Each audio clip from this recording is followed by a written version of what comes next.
Well guys, it looks like we missed the deadline for finishing the Evo 8 before it snows. It's all good though. I wasn't really expecting it to snow this early, and thankfully we don't have all that much, so we should be good to go with driving the truck for now. What's good guys? Welcome back to the channel. Hope everyone's having a good day. Let's head into the shop. We got a few things to do on the Evo 8 today. Still waiting on a ton of parts to come in, so we can't start assembling the engine yet. And we still have to code a bunch of stuff as well, but I don't think that's gonna be happening today.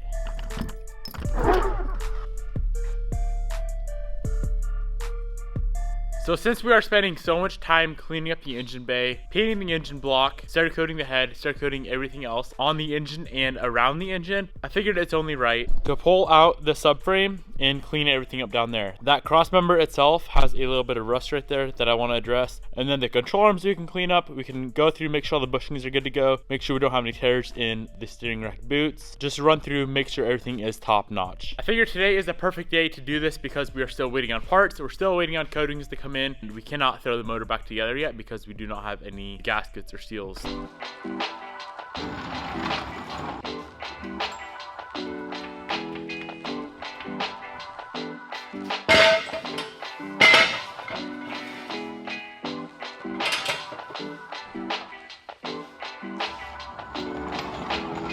Before we start pulling the whole front subframe out, I am going to go ahead and drain the power steering system. We are going to be removing some of the power steering stuff right now just to kind of go through and clean it up. Mainly like this reservoir is pretty disgusting looking, and you can't have a good looking engine bay with a messed up reservoir. So recoat that. I don't know, I'm debating coating this black. It's already going to be off. It'd be easy to do, so I might go ahead bust that out. We got to drain that anyway because when you pull off the front subframe, it's going to pull out all the lines for the power steering with it. So you'll have a bunch of leaks if you don't drain the system.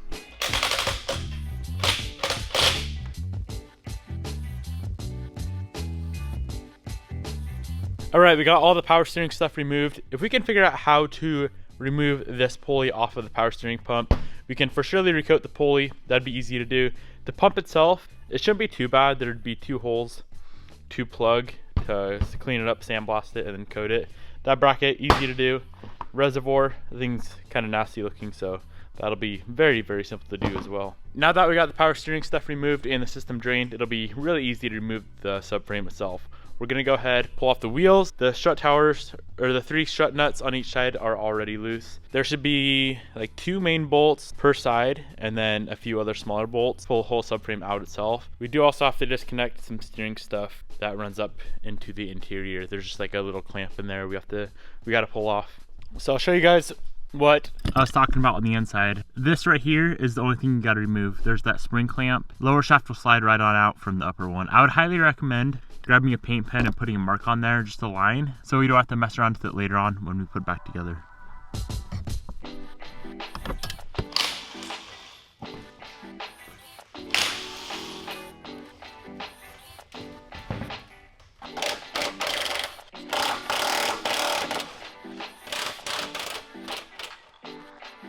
So this bore right here, or this nut that we're taking off, I'm gonna leave that one on and the other side as well.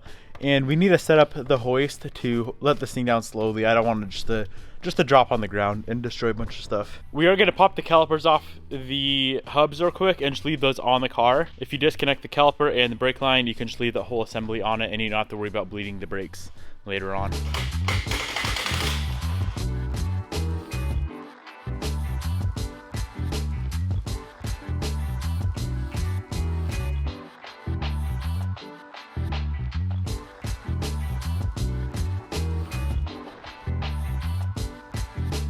So as far as the ABS line goes, I ended up leaving that with the hub assembly. The only reason is because I couldn't get the ABS sensor out of the hub. I didn't want to break it. And then the coilover just popped right off. There was one nut on top and a bolt on bottom, and that thing just fell right off. So do the same thing on the other side, pull those 2 main bolts out, and the whole subframe will drop on out of there.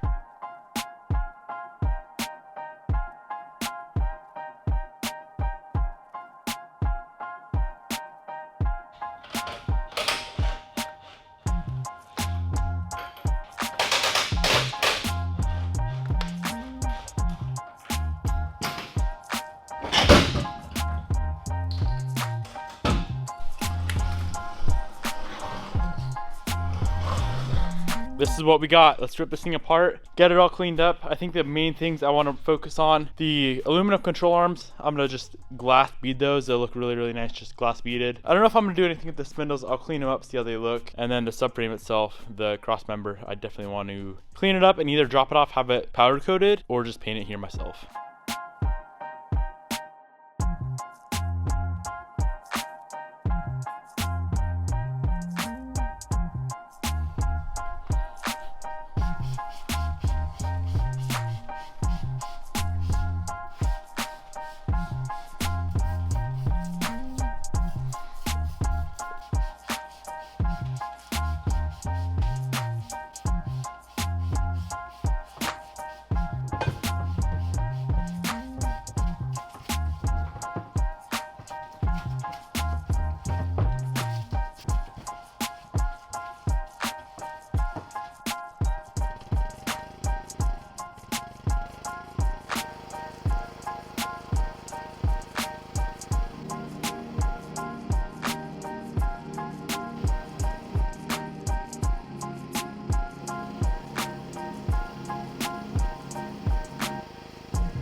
All right, so here's where we're at. Front cross member is all cleaned up, it's drying. We still have to go through, get all this rust off, scuff up the whole thing, slap some primer on it, and then paint it. To do it proper, we'd have to sandblast it and powder coat it, but we don't have time. I'm not gonna go that deep into this car right now. Same exact thing with the sway bar.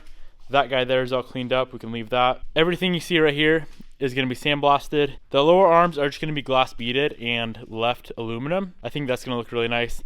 Everything else is gonna be powder coated black. As you can see, we did get that pulley off of the power steering pump. It was pressed on there, so a quick press job and popped right off. Not a big deal there.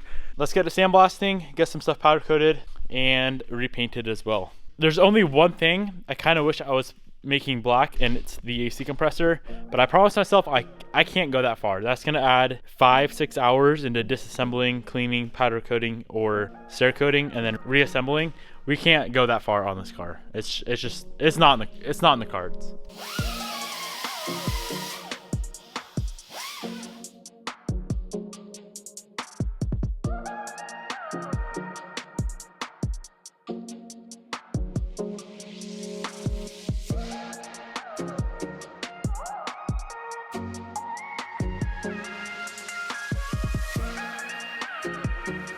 All right, we got both of those pieces cleaned up. We're gonna be covering all of the exposed bare metal areas with this primer right here.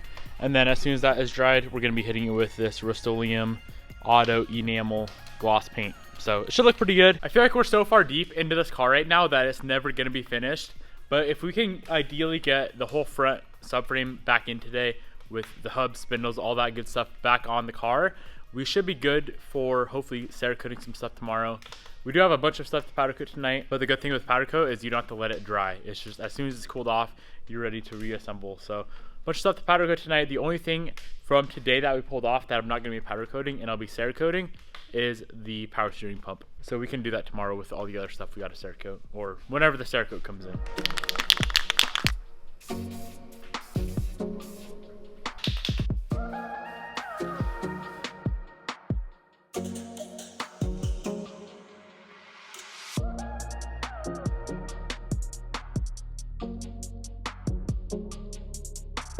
So right now we're just running through getting everything sandblasted. We got one of the control arms blasted with a glass bead.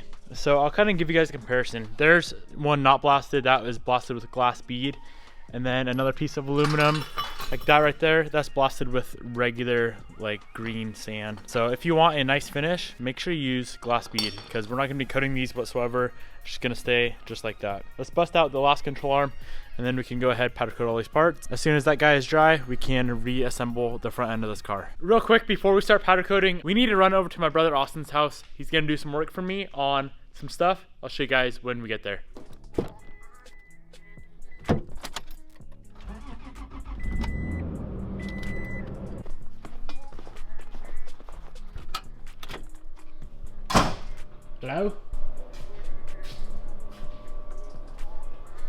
God damn. We just got to Austin's house. If you guys have not checked out his channel, the truck he's building is pretty damn insane, guys. Check this thing out. It's like an 89 to 95 Toyota with a diesel swap in it. Pretty sick. And I think it's running now. Pretty sure it just started up for the first time the other day. Look at that powder coating work though. Wonder who did that. Oof, it's so damn big. What's up, dog? Hey, you ran into me, Haas. Is that funny? Hey, God damn, dude. Let's go.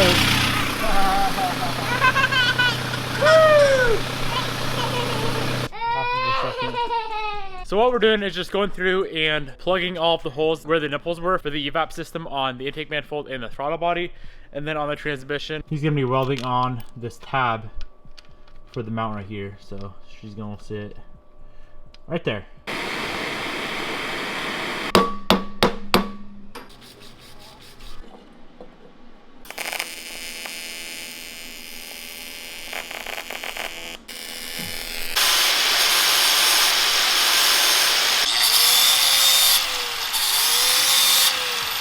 All right, we got everything welded up and it looks absolutely amazing, guys. There's a throttle body, you can't really even tell.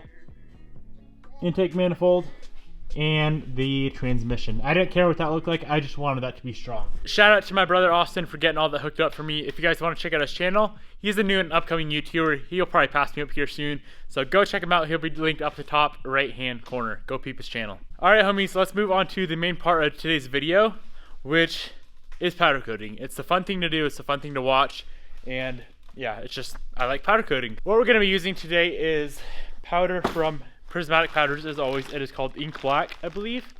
Yeah, Ink Black. I'll have it linked down in the description box below. And we don't have a ton of things to powder coat from the subframe. Let me show you guys what all we're gonna coat. Everything you see right here, we're gonna powder coat. Actually, never mind. Not that, not that, not that. Should we powder coat this or Cerakote this? I'm gonna Cerakote this. So these things right here are gonna be powder coated. Unfortunately, we couldn't powder coat the spindles. They had the ABS line stuck in them. I didn't want to potentially burn them in the oven. I didn't want to risk it. I ended up just painting them. And then the hubs themselves, right here, I ended up just painting these as well because there's bearings and seals in there. We definitely could have pressed it apart, put new bearings in there, put new seals in there, and then powder coated everything goes apart. It would have just added so much time waiting for all those parts to come in. So I want to just get this thing done, hopefully tonight. I don't know if that paint is going to be dry or not, but I'm going to get the powder coating gun set up. First thing I'm going to spray out is a very, very light coat on all this hardware. I sandblasted it. This is all the hardware for the subframe. So it's been in the oven here for a minute. I'm going to do a very thin layer, hopefully thin enough to still get a socket on there. So let's get it all set up, spray out those bolts, and then we can move on to the other pieces.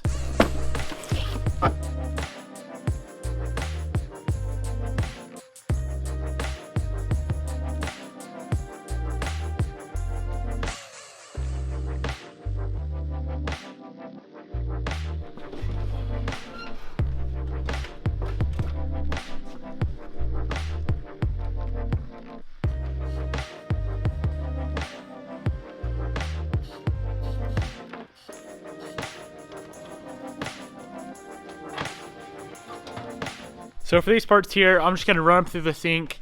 I am a little bit worried about this mount and that it's rubber. It is a good test though because we're doing all the other motor mounts as well. So if this one holds up, that means the other 3 or 4 will hold up as well. Let's run these through the sink with just some water, Dawn dish soap, blow them off with compressed air, and then we're gonna throw them in the oven for probably 15 minutes just to burn all the water off of the parts. I hope this thing is dry enough to assemble tonight. I don't know if it's gonna be though. These bolts, I'm kind of just winging it. You guys saw me hot coat them, so meaning right when I pulled them out of the oven, I put powder on them. I think it would adhere a little bit better at a little bit thinner of a layer if it was super hot. That's what I'm hoping at least. That's not the proper way to do it. That's why I didn't really show you guys how I was going about coating those.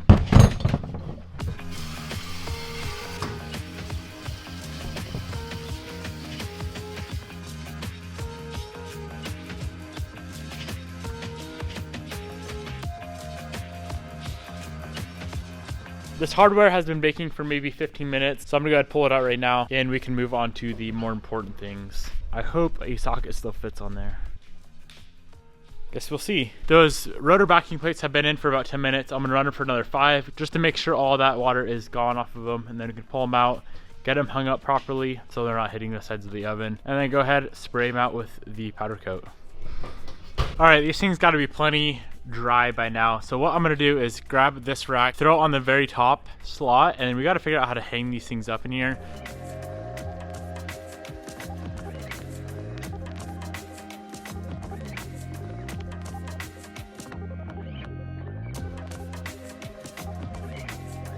It seems like no matter what we do, they're gonna hit the bottom of the oven. So what I'm gonna do is just end up Cerakoting these.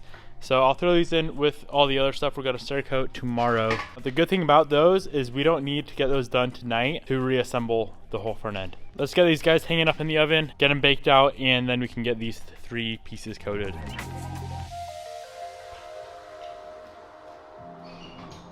So same thing as before, we're gonna let those bake out for about 10-15 minutes, get all that water evaporated, pull them out of the oven, let them sit over here till they are most of the way cooled down, and then spray the powder on. In the meantime, I wanna see if, are these cooled down?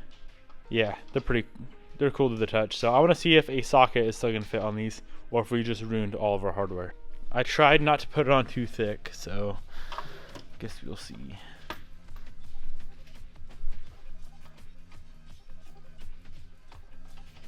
Damn, it actually worked.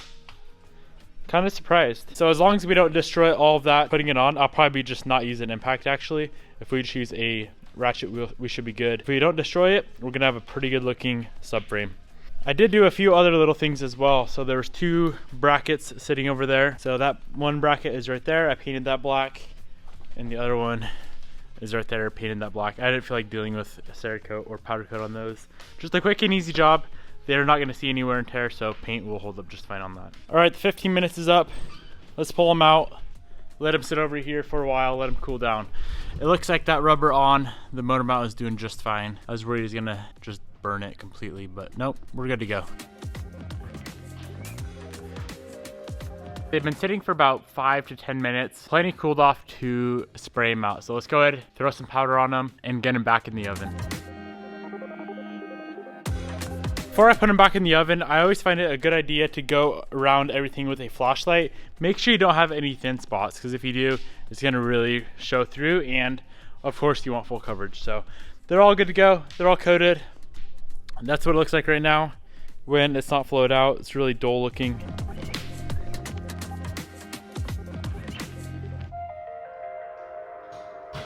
The color we're using, which is ink black by Prismatic, flows at 400 degrees for 12 minutes. So as soon as those parts that we just put in the oven hit around that 400 degree mark, we're gonna start the timer for 12 minutes. In the meantime, let's check out all these other parts that we got drying. All this stuff right here is just painted. We could have Cerakoted it. If we did, we would have had to wait probably a solid 2 days to reassemble the car. We could have potentially done it tomorrow evening, but I don't want to wait that long. I really want to get everything together tonight, but it feels like this is still a little bit tacky, so I may have to put this off until the morning. I can't believe we're actually doing this. We've actually gone this deep with this car. I know I've never gone this crazy with a car before, and I never had intentions or plans of doing it with this car. It just freaking happened. I don't know why. I guess I'm falling in love with this car. Finally. I've had this thing for like a year and I've never really enjoyed it all that much. But I think after this whole build that we're doing right now, I'm really gonna enjoy the car. So it's been about 5-6 minutes. Let's see what we're at. 375, I saw. 360, good enough. Let's start the timer for 12 minutes right now. All right guys, the time is up. Let's get these things out of the oven and see how they look. These things turned out so damn good. Ink black is such a high gloss black. I think it looks amazing though. It's gonna be a little bit more glossy than the Cerakote, that is for sure. But I'm not gonna mind, I think it looks really good. So just like I expected, all the stuff we painted isn't quite ready to reassemble yet. We could probably do it, but I don't wanna risk scratching everything up. So I'm just gonna go ahead and wait until the morning to get this whole front end back together. I wish I could do it tonight. I really wanna see how good it looks. We got so much freaking work done today. Tomorrow we can get a bunch of Cerakoting done and maybe a little bit more powder coating. But first things first, right in the morning, I want to get this subframe back onto the car. I hope you guys enjoyed the video. Once again, this ink black powder coat will be linked down below, as well as prismatic powders. The gun we used, everything, all the supplies we used will be linked down in the description box below. Hope you guys enjoyed today's video, today's episode of the Evo 8. Made a ton of progress as usual. I'll see you guys tomorrow.